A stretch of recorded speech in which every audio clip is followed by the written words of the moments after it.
حصہ بھی ہے جس میں انسان کو کافی صبر کی ضرورت ہوتی ہے. ایک شہر سے دوسرے شہر تک پیدل سفر کرنا ہوتا ہے. یہ سفر 70 کلومیٹر پر محیط ہوتا ہے. یہ سفر آپ کو 30 کلو گرام ملٹری گیئر کے ساتھ طے کرنا ہوتا ہے. اس کے علاوہ 36 میل کا سفر 12 گھنٹوں میں الگ سے طے کرنا ہوگا. عربی رولز کی خلاف ورزی کرنے پر آپ کی دوڑ بڑھا دی جاتی ہے اور مختلف طرز کی سزائیں بھی دی جاتی ہے. آپ کو special weapon training, judo, karate training وغیرہ بھی سکھائے جاتے ہیں. ریکروٹ کو سروائیول سکل ٹریننگ بھی دی جاتی ہے. مثلا اگر کئی خوراک ختم ہو جائے یا دشمن سے مقابلے میں آپ کو خوراک کی ترسیل نہ ملے تو پھر کیسے اپنی زندگی کو بچانا ہے. دوستو اس میں آپ کو بتاتا چلوں جس میں آپ نے سانپ بھی کھانا ہے، وہ بھی بالکل کچا گوشت آپ کو کھلایا جاتا ہے اور دانتوں سے مرغی اور خرگوش کو ذبح کر کے کھانا سکھایا جاتا ہے. ٹریننگ کا ایک دلچسپ مرحلہ تو یہ بھی ہے جب آپ کو حکم ملتا ہے کہ خطرناک کتے کے منہ سے اڈی چننی ہے. اکثر لوگ اس کتے کو دیکھ کر ہی ڈر جاتے ہیں.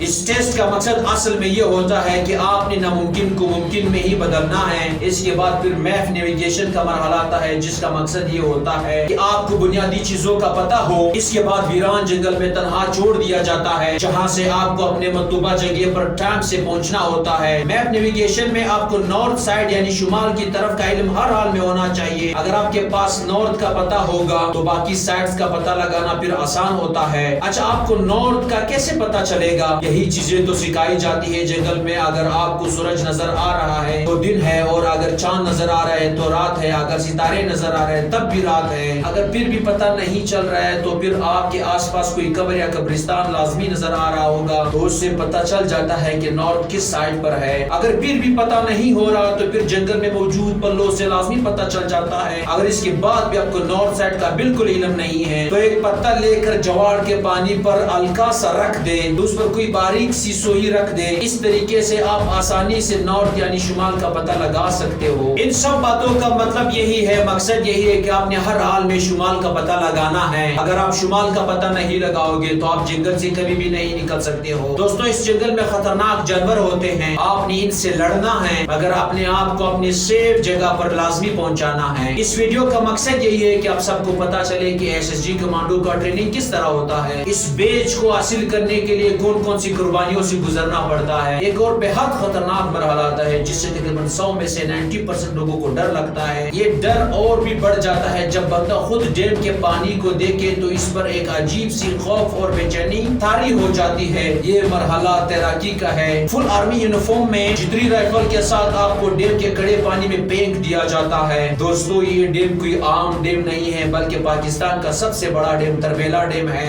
یاد رہے کڑے پانی میں تیرنا بہت مشکل کام ہے اور اوپر سے اتنے سارے وزن کے ساتھ آپ کو پانی میں کافی گھنٹے گزارنے پڑتے ہیں. بلکہ ایک وقت تو ایسا بھی آتا ہے کہ آپ کے ہاتھوں کو باندھ کر پانی میں پھینک دیا جاتا ہے. ناظرین ایس ایس جی کمانڈو کا مقصد یہی ہے کہ آپ کو فولاد بنانا ہے. کل خدا نخواستہ اس عرض وطن پر کوئی اس طرح کا مرحلہ آ جائے جس کے ساتھ یہی فولاد ہی لڑیں گے. یاد رہے ایس ایس جی کمانڈو کی ٹریننگ 6 ماہ کی ہوتی ہے. اگر آپ نے ہمت آری آپ واپس آرمی میں جانا چاہتے ہو تو آپ پر کوئی زبردستی نہیں کی جاتی بلکہ کھانا پکانے پر آپ کو لگا دیا جاتا ہے. 6 ماہ مکمل ہونے کے بعد آپ کو واپس اپنے یونٹ میں بھیج دیتے ہیں اور بغیر کمانڈو کے بیج لگانے کے جانا شاید کوئی بھی نہیں چاہتا ہے. ایس ایس جی ٹریننگ میں لک پر بھی بہت زیادہ ڈیپینڈ کیا جاتا ہے. اگر فائنل فریڈ ڈے سے پہلے پریکٹس میں بھی آپ کا بازو یا ٹانگ میں کوئی فریکچر ہو جاتا ہے تو انفارچونیٹلی پھر بھی آپ کمانڈو کا بیج حاصل نہیں کر پائیں گے اور ایسا شاید کئی لوگوں کے ساتھ ہو بھی جاتا ہے. بعد میں آپ کی ہڈی پسلی تو شاید ٹھیک ہو جائے گی مگر اس بیج کے لیے شاید آپ بہت روئیں گے کہ میرے 6 مہینے کیسے ضائع ہو گئے اور مجھے وہ بیج کیوں نہیں ملا. جب آپ کمانڈو بن جاتے ہیں تو اللہ تعالیٰ کی نصرت سے آپ اپنے آپ کو جن سمجھنے لگتے ہیں. پھر انسان میں اتنی طاقت اور تیزی آ جاتی ہے کہ وہ ہر ناممکن کام کو ممکن میں بدل سکتا ہے. اس طرح دوستو کمانڈو بننے کے بعد آپ کی زندگی اکثر چینج ہو جاتی ہے. آپ کا یونٹ،